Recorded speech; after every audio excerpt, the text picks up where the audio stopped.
E agora, exclusivo, os últimos dias e a última entrevista do Cabo Bruno, um dos maiores matadores da história do Brasil. O ex-policial morreu do mesmo jeito que matou dezenas de pessoas. Essa semana, a nossa equipe acompanhava a tentativa do Cabo Bruno de voltar a ser um cidadão comum e teve um encontro com ele poucas horas antes da execução.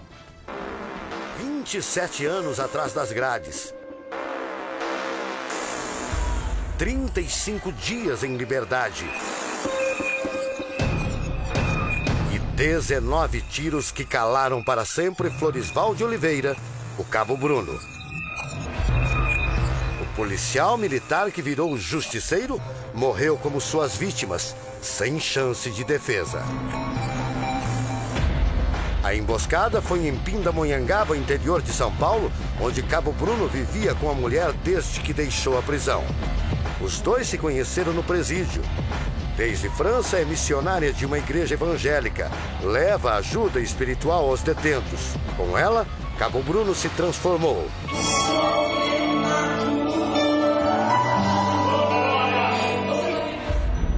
No dia do crime, eles estavam juntos.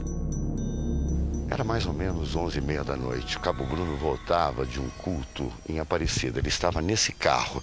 Havia um homem ao volante chamado Samuel, o genro da companheira dele. Ele estava no banco de carona. No banco de trás estava a companheira Daisy, a filha dela, e uma neta de 2 anos de idade. Quando o Cabo Bruno desceu do carro para abrir o portão da casa onde ele estava vivendo, 2 homens que estavam do lado de fora começaram a atirar. Ele foi baleado e caiu neste local. Ninguém mais foi atingido, nada foi roubado. Os criminosos teriam fugido em um carro prata. Este vizinho estava acordado na hora do fuzilamento. Eu escutei o tiroteio. Daí eu saí, eu olhei pelo muro, acabei vendo ele baleado e a esposa dele chorando muito. A perícia recolheu cápsulas deflagradas de pistolas .45 e 380. Existe uma mancha grande de sangue aqui, a perícia já esteve no local. Existem várias marcas no chão, como essa, 1, 2, 3, 4, 5, 6, enfim, várias marcas no chão. São várias espalhadas ao redor do carro, que indicam onde os tiros acertaram. Segundo a polícia, ele era o único alvo. Todos os seus familiares estavam juntos, pelo menos, numa distância de 3 a 4 metros da vítima. E somente ele foi alvejado. Isso demonstra que os marginais queriam realmente aquela pessoa. A vítima era certa. Nós acreditamos que ele estava sendo monitorado, ele estava sendo vigiado e esperaram o momento oportuno para praticar o ato. Este procurador conhece bem a história de Cabo Bruno. Foi o responsável pela prisão do ex-PM. Cumpriria com a mesma eficiência. Paulo Álvaro Martins acredita que a execução foi ordem da facção criminosa que atua dentro e fora de presídios paulistas.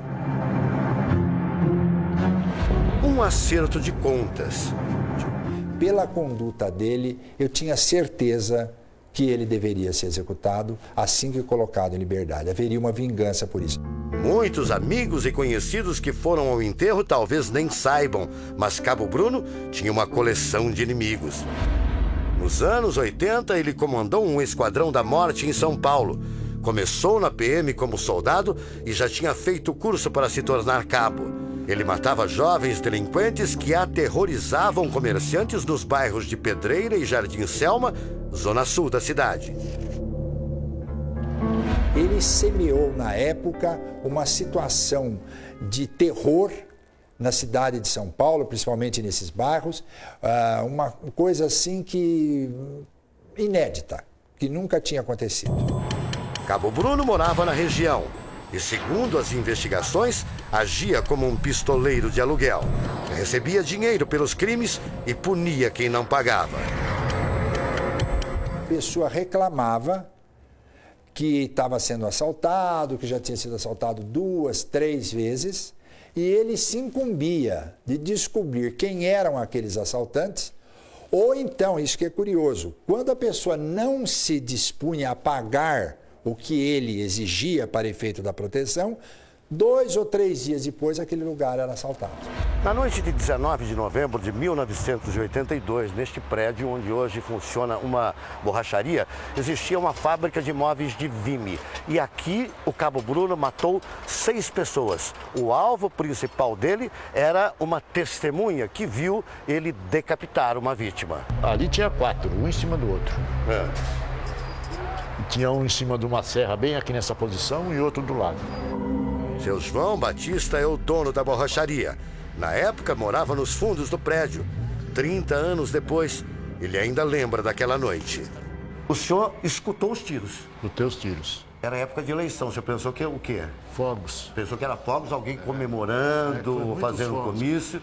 Foi uma rajada muito violenta de fogos, né? Parecia que aquele 12 tiros. Aqui na rua já tinha um murmúrio.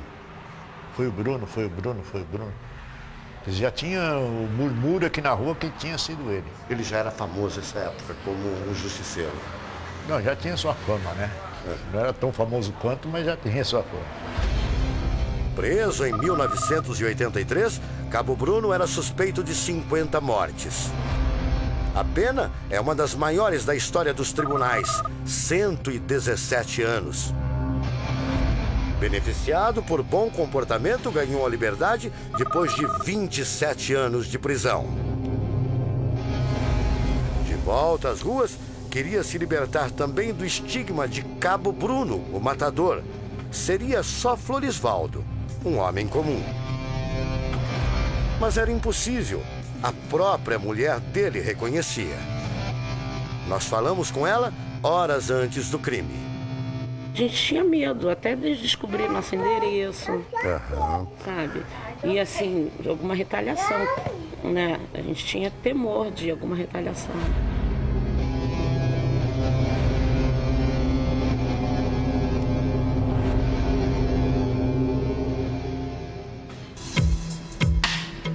Durante 10 dias, nossas equipes seguiram os passos de Cabo Bruno.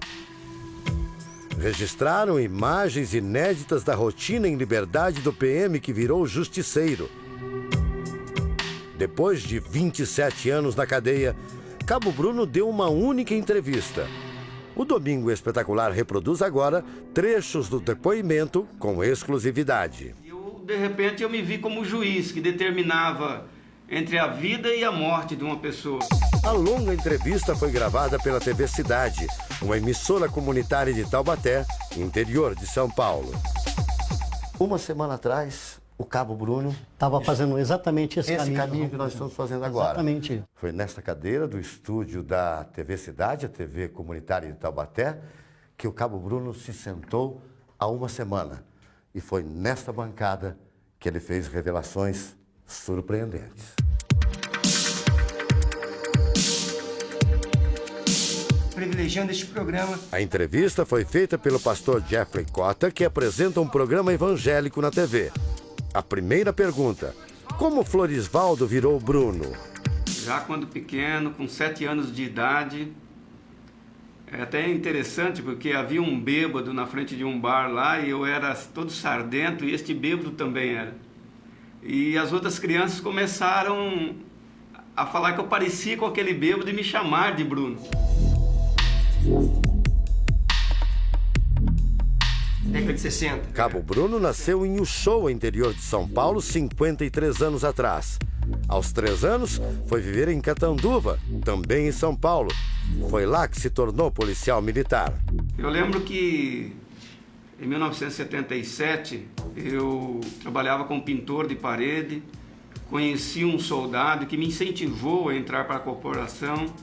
E em 1978 acabei passando os exames e quando eu vi já estava na escolinha de preparação de soldado, em Bauru. Na entrevista, Cabo Bruno diz que se chocou com a violência quando foi transferido para a capital. Quando eu cheguei em São Paulo, vestido de autoridade, por assim dizer, e com uma arma na cinta, para combater a violência e dar segurança à sociedade, eu comecei a deparar com situações novas para mim. Foi difícil de lidar à primeira vista, que era a violência. E para mim chocava aquilo ali. Eram corpos. Um dos momentos mais fortes da entrevista. Cabo Bruno revela como se tornou um justiceiro. Eu lembro que o meu papel era prender e entregar à delegacia as pessoas que cometiam algum crime. Mas com o tempo eu fui vendo que não havia justiça, sabe? Você prendia com a maior dificuldade, fazia o seu papel, o seu trabalho, entregava, né, os indivíduos na delegacia e quando menos você esperava, você deparava com eles na rua novamente, né? Então havia uma injustiça.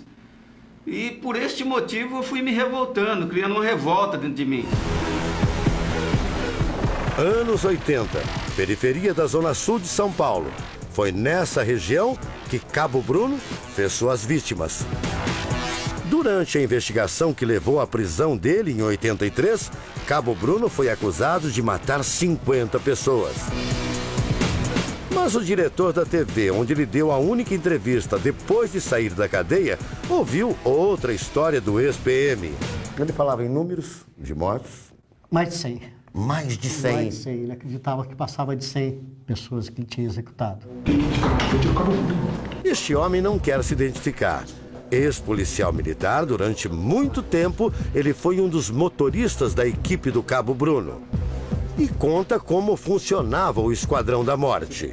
Tinha um motorista, tinha o que entrevistava, tinha o que matava e tinha que dava a sentença de morte. Quem dava a sentença? Sempre era o Cabo Bruno. Cabo Bruno.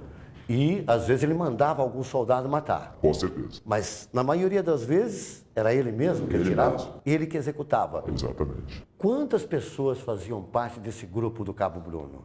Aproximadamente 11. 11. Tinha oficiais? Tinham. Capitão? Capitão, tenente, sargento e soldados. E ele era que mandava nesse grupo todo, inclusive em oficiais? Não. Não, tinha um responsável. Ah, acima dele tinha alguém? Tinha. Mas ele sempre ocultou essas pessoas? Sempre ocultou. O diretor da TV de Taubaté confirma essa informação. Conversa informal que ele teve conosco também, ele contou que ele respondeu por muitos crimes, sim, mas muito não era dele. Ele segurou a bronca de muita gente grande, muito militar de patente, que deixou ele no chão duro. A notícia que se tinha é que ele não agia sozinho, que ele tinha outras pessoas que o auxiliavam. Mas isso, na verdade, nós nunca conseguimos apurar com segurança. Porque nunca apareceu uma prova que dissesse: eu fui atacado por ele em companhia de fulano e de Beltrano. Matar para Cabo Bruno virou rotina. Quando eu vi, eu estava fazendo justiça com as próprias mãos. E de repente, eu me vi como juiz que determinava entre a vida e a morte de uma pessoa. Quando eu vi, eu estava me desviando completamente, né, da minha conduta dentro da corporação. Era uma pessoa de dupla personalidade, por assim dizer. Ao mesmo tempo, eu era o Florisvaldo ou o Bruno, e de repente era o Cabo Bruno que tirava a vida das pessoas. No início foi difícil, depois virou uma rotina na minha vida isso daí. O ex-motorista da equipe de Cabo Bruno conta que ele tinha uma técnica para verificar se suas vítimas tinham mesmo morrido. Nós colocaríamos o quê? Uma caneta dentro do buraco do ferimento da bala e você ia procurando ali até achar a bala, que ela estava parada. E você cutucava ali dentro, já era fatal. Quando foi preso em 83, Cabo Bruno não achava que passaria tanto tempo na cadeia. Foi um choque para mim, porque eu acreditava na impunidade, já que para os próprios delinquentes havia impunidade, então eu achava que a justiça não iria me alcançar. Mas quando eu fui detido, fui levado para uma prisão, nessa época eu era casado, minha mulher estava grávida, me vi ali trancafiado e foi difícil para mim, eu não aceitava aquilo ali. Uma que eu era jovem, eu ia fazer 25 anos de idade, né? Então eu não conseguia conviver com aquela situação. E foi por isso mesmo que logo no início eu já comecei a arquitetar fugas. Cabo Bruno fugiu 3 vezes da cadeia e 3 vezes foi recapturado. Foi na prisão que ele sofreu um dos momentos mais difíceis da vida. Logo que eu fui recapturado, já no início, 6 meses depois, né, no ano de 92, faleceu o meu filho Bruninho, mataram ele afogado. Foi um pior momento da minha vida. Deus permitiu que se tirasse a vida do meu filho para eu sentir na pele o que era um pai perder um filho, sabe? Foi aquela dor que eu levei para tantos pais. Deus permitiu que eu passasse para eu poder amar as pessoas, aprender a valorizar a vida.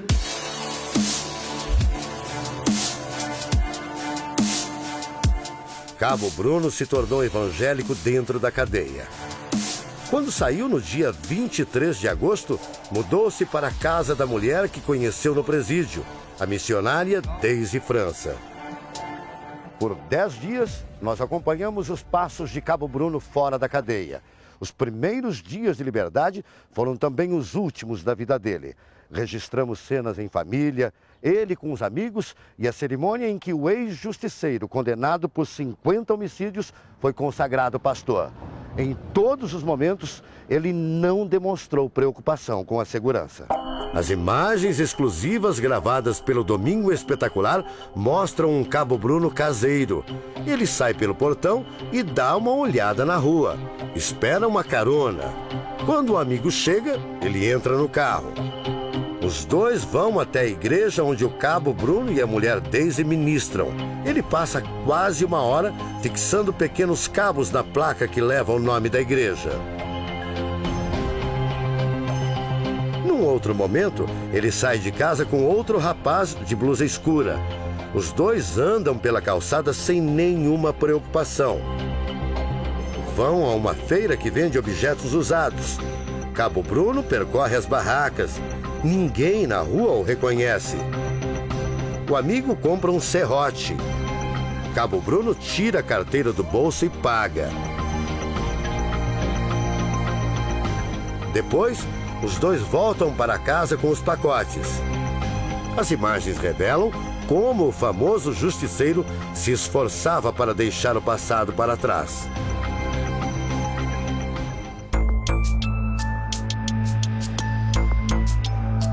Cabo Bruno fala em que momento se deu conta de que era um assassino. Eu só vim me arrepender mesmo desses crimes quando eu vim conhecer a palavra de Deus, porque até então, para mim, a vida não tinha valor, era algo banal. Mas quando eu me converti, passei a valorizar a vida. Aí é que veio o verdadeiro arrependimento. Eu lembro que eu chorava dia e noite por causa dessas mortes que eu cometi.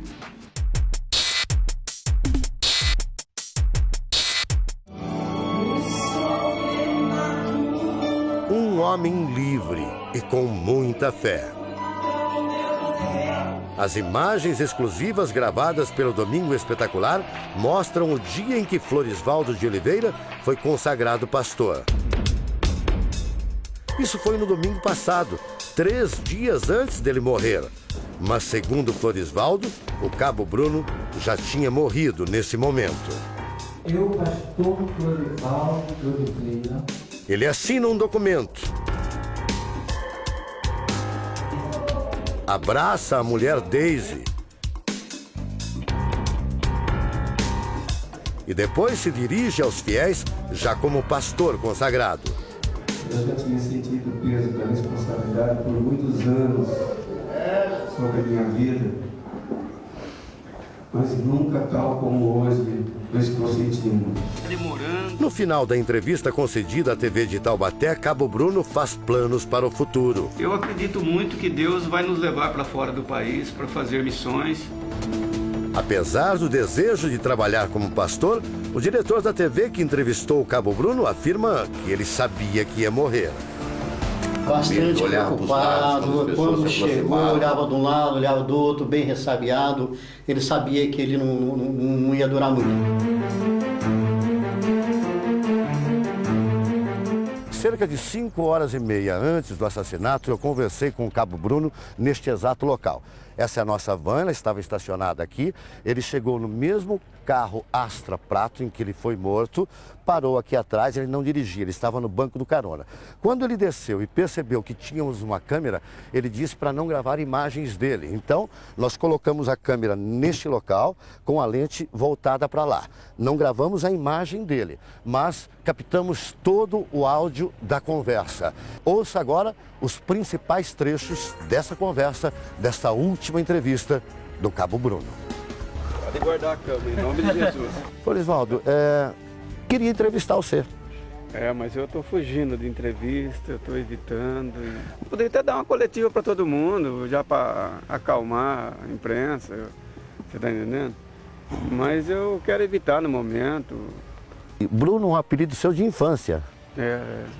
Isso é desde lá, a minha família toda me chama de Bruno. Cabo Bruno eu não gosto, mas de Bruno faz parte da minha vida. Bruno ou Florisvaldo? Quando me despeço, pergunto o que ele prefere.